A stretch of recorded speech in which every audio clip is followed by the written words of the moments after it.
Hello everyone and welcome to another Claude tutorial. Today we are going to learn how to connect Stripe with Claude. We are going to go straight to the point. Before we do that, make sure you like the video, subscribe to the channel. It helps tremendously to create new content, so thank you very much in advance.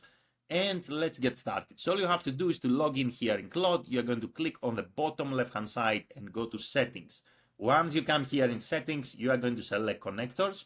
And here you are going to click browse connectors and you are simply going to look for Stripe. Here you are going to find two options for Stripe. You are going to select the one with the rectangle kind of square logo here that says payment processing and financial infrastructure tools. So you're going to select this option. Then from here you can click on connect. You can log in into Stripe, authorize, connect Claude with Stripe.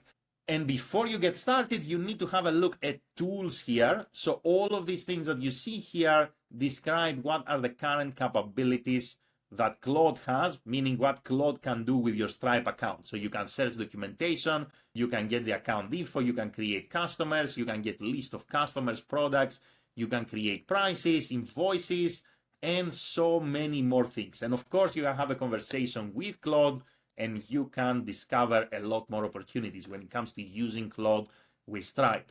That's all for this video. If you have any questions, let me know in the comments below. If you want to work with me, there are links in the video description. Thank you very much for watching and have an amazing day in any time zone. Bye, everyone.